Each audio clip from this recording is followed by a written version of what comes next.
Our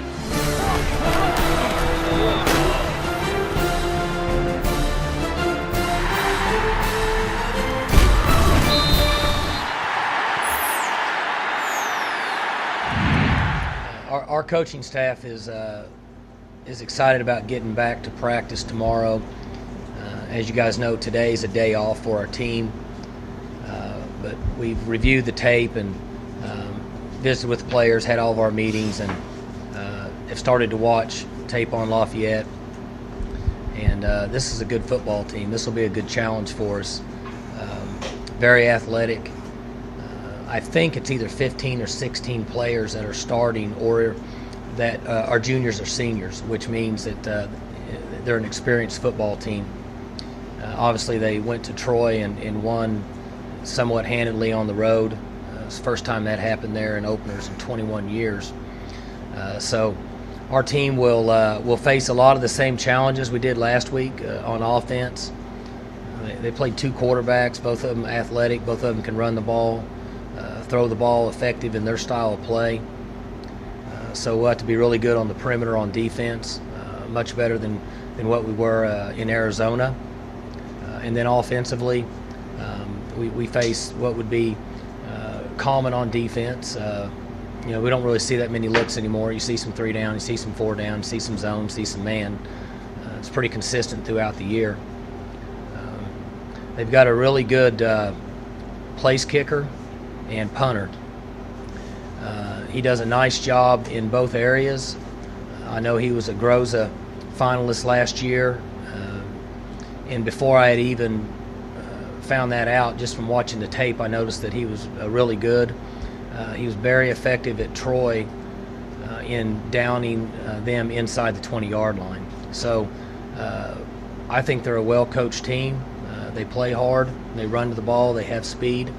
So our team will need a great week of practice and have to play much better in order to have success on Saturday. Mike, it seems like Wes might be the least of your problems right now. Is that somewhat surprising to you that Wes has played so well these first couple of games, or it appears he's played fairly well? Well, he's played well. He's made some mistakes, but we're pleased with where he's at this point in his career. He needs to continue to improve and get better, but I don't know that we could ask much more from him in the positions that he's been in the game on the road. So we need for him to continue to work and get better. He's prepared well. He's handled his situation. He seems to be comfortable, and I think the offensive players and our team in general is gaining respect for him as a player and as a person.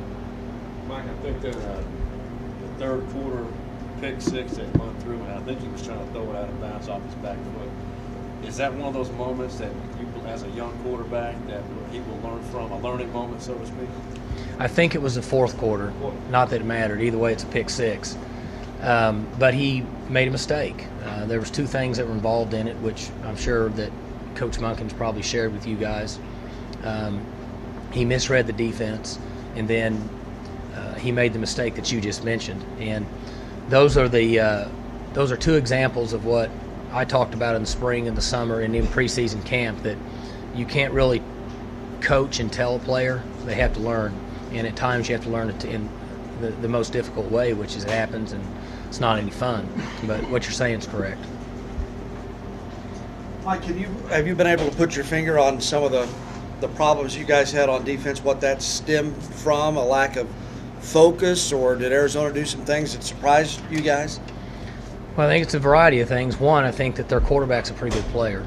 I think he's a gym rat, in my opinion, which in that style of offense with what Coach Rodriguez has done over his career, they've moved the ball and scored a lot of points in that style of play with a quarterback that could operate. I think he operated very well. It was clear and evident that he was a fifth-year guy.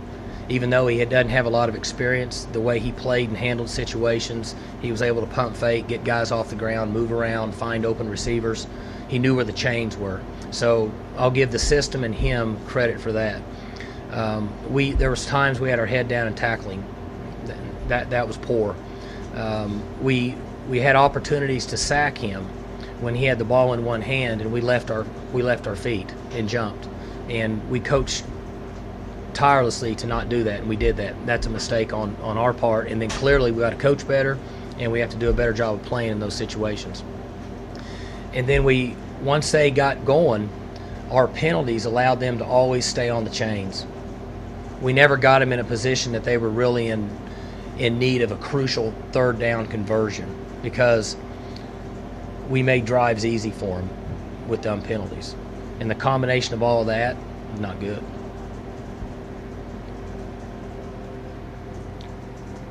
What's the deal on all the penalties, Mike? You know any more from watching the film? Personal fouls are not smart football. And I think I mentioned this morning on one of the radio or the press conferences I can't remember if I did or not, but I had a talk with Calvin Barnett yesterday morning, and he understood and admitted that he got out of hand and had played the way he had always played, but at this level he can't get away with that.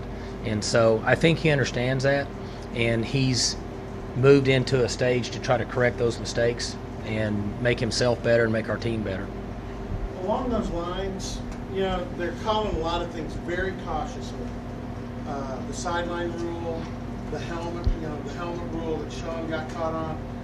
As a coach, you want your defensive guys to be aggressive, at the same time not get penalized. Is that a fine line you guys are riding right now, Mike? Yeah, I think the best way for me to put it, in my honest opinion, is, and this is not at the officiating crews at our game, I don't necessarily agree with a lot of the way it's being called now, but nobody cares what I think. They have the rules in place and they're going to call them. There's a certain aspect of the game of football that's been taken away.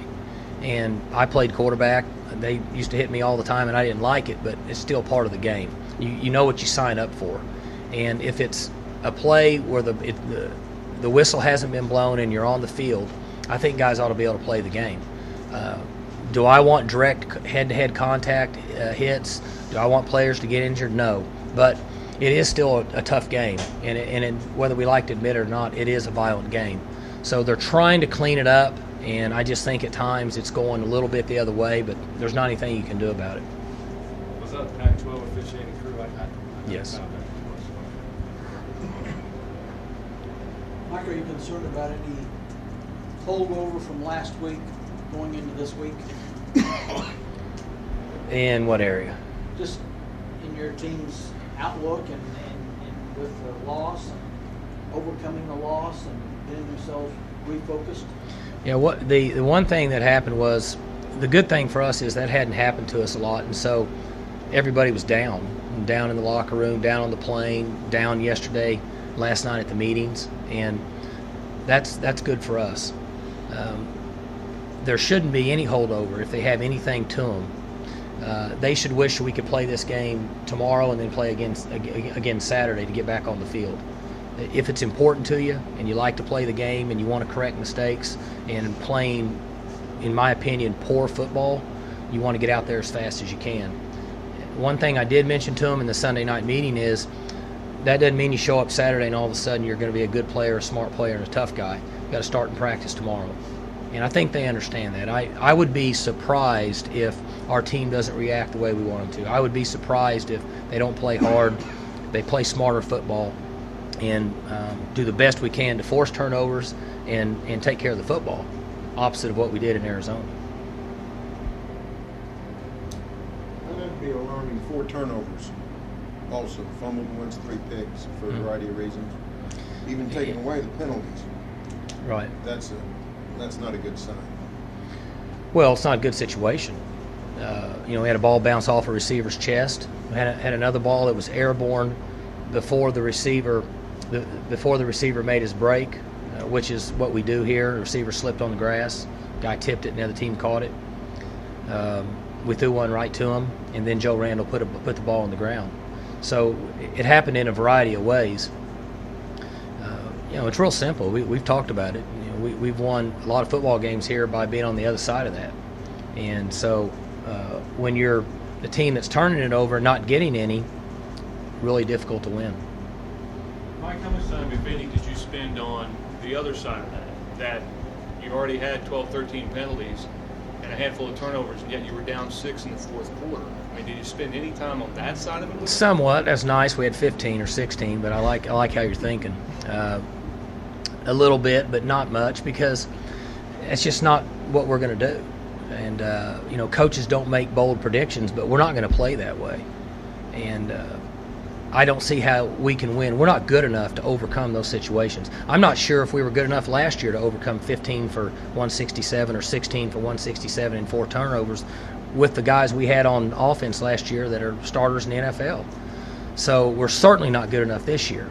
And our team understands it. I want them to play aggressive. As Robert mentioned, we want to be aggressive. We want to run the ball on defense, and we want to hit. Because if you're not, then that's not going to be you're not going to be any good anyway. But we have to be smart. And there's a determination that has to be made by the coaches and myself on a guy that's playing aggressive and may get a penalty compared to a guy that just gets a dumb penalty doing something really late. Who decides that stuff? The Me. position coach or you? Me. I do. Do you decide who plays before that kind of problem arises?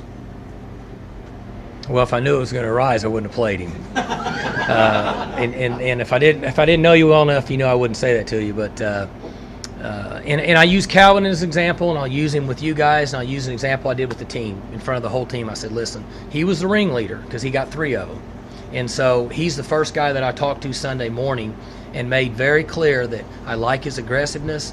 Calvin likes to play football. He has a mentality of a defensive lineman, but he can't play that way here, or it'll hurt our defense. And when you talk to a player, just like you do your own children at home, you can tell if they're buying in or if they're not buying in. He seemed like he was buying in. He has to prove that to us on Saturday. Who played well, Mike? Wes Lunt played pretty good, played smart football. Jeremy Smith seemed to play pretty well. Tracy Moore played pretty well. Other than Calvin's off the field or on the field actions that caused penalties, he played pretty well. Nigel played okay. Caleb Levy played pretty well. Gilbert played pretty well. I'm sure I missed some guys, but for the most part, yeah. It looked like the old line played pretty good. They did, but we had 4 holds up front, and you're going to get some holding calls, but you can't get 4. And then it made it even worse that we had one by Kai Staley, and we had 2 on special teams. So it just kind of snowballed on us. But for the most part, they played okay. I think really what you're talking about is our protection was pretty good for Wes. Wes stepped up at times and took some hits and threw the ball, which is a great sign because in our offense, that's what you have to do to be a good player as a quarterback, in our opinion. But, yeah, for the most part, if you take about 3 or 4 of those holding calls out, and I know what I'm saying here, the offensive line played okay. It seemed like the offensive line was the group that kind of got, after the holdings, they kind of kept composed and guys back together. Allow West that time, you said, did you see them improving throughout the game after the initial struggles? The offensive line? I thought they were fine. And the encouraging, Barry asked what was good. One of the encouraging things was we overcame some long yardage situations. And that's not always easy to do with a young quarterback. So what you're saying with the offensive line is true. And us overcoming those situations were a plus for that game. Now, the defenses we play from here on out are going to get faster and be more experienced. The team we're playing this week is actually more experienced, in my opinion, and could be every bit as fast, if not faster, than what we played on Saturday. Are you concerned about Joseph Randall putting the ball on the ground? Yes. Does he get fewer carries? No. But he knows he has to take care of the ball, or like Calvin Barnett, we have to play somebody else. And it's not anything personal. Joe needs to be in our offense. Joe's versatile. He can block, he can catch, he can run. He makes plays. He's experienced. He's fit. He's tough. He's been a good leader. But if he puts the ball on the ground, he can't play. It's real simple. Both those guys, Mike, seem to be playing well. Talking about, other than the fumble, Joseph and Jeremy, a lot of production out of both. Is it hard not to look at the tape and maybe say, okay, there's the bell cow and go to one? Or you've always had that philosophy. If you got 2, you'd like to play 2. We need 2, and we've always got to have somebody who can come in when one of those guys gets dinged up. in our offense, in my opinion. And even before we changed style of offenses, we've always played 2 or 3 guys. And, I mean, I'll say the same thing I said years ago is we don't feel like one guy can stay healthy and play in this league all the way through. Too many carries, exhaustion, fatigue, too many hits. And so we need both of them. And they are playing well. But this has been addressed with Joe by his position coach, by the coordinator, and so I don't have to address it to him. Football is important to Joe. Some guys really like to play football. Some guys do it just because they're on scholarship, and some guys do it because somebody at home wants them to. Joe likes to play. So the importance of taking care of the football has to be priority number 1 for him, and he understands that. This conversation that's going on now is not something that went on with him yesterday. So I don't have any issues in talking about it. I think it's okay because we've already had the conversation with Joe. And Joe's going to have to be aware of it. It's not a secret. I mean, we've got, I think 9 or 10 turnovers in our last 3 road games. I think 5 of them were Joe. 4 to 5, somewhere in that area. Just, I was thinking about it driving home the other day. I could be off a few, but for the most part, he needs to know he's got to take care of the football. Whether it translated into that game Saturday or not, it was a topic of conversation last week in Tucson.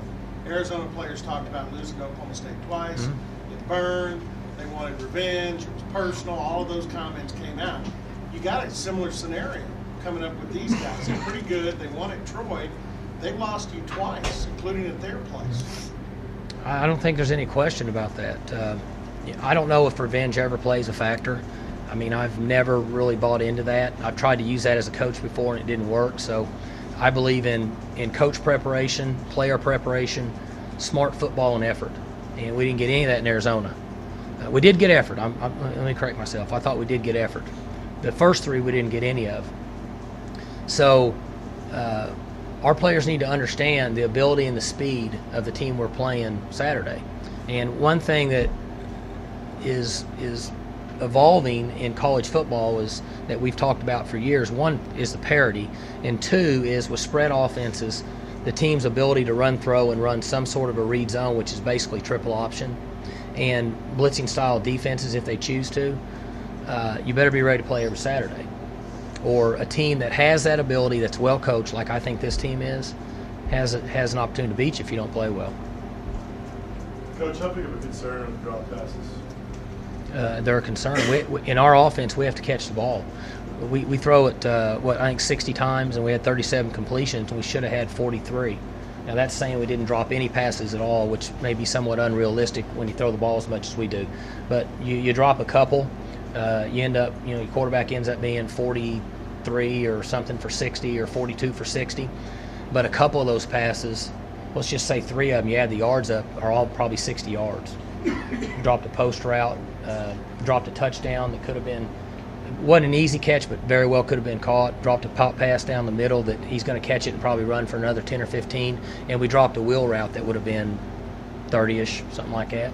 So that's an issue. We throw the ball all the time. We throw it in practice so much that I get tired of watching it. And we coach it and we teach it. And I have confidence in the people that are teaching and coaching the throwing game here.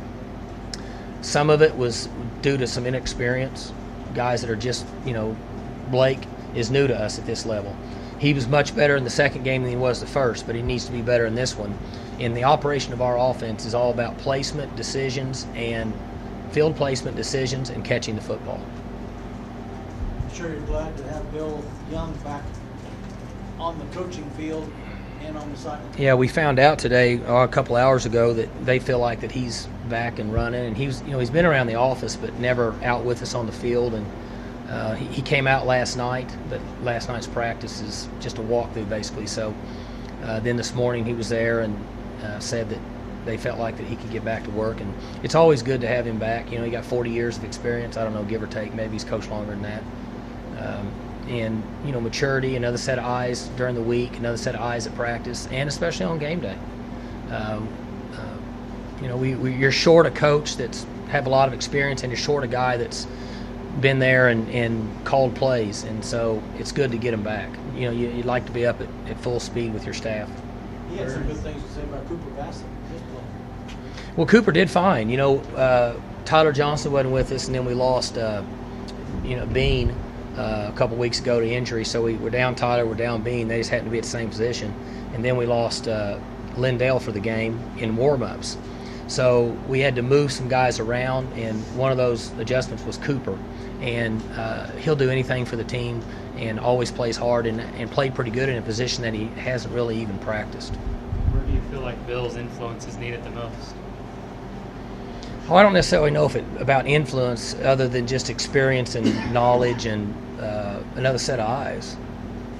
And I think that anytime you're down a coach in preparation, and especially on game day when you only have what could be a minute and a half to 3 minutes to make adjustments on the sidelines based on the offense, more guys that see what's happening, more guys that can communicate, get to the players, look them in the eye, get information to them, get them back on the field is an advantage. And I think that's really where we missed him more than anywhere.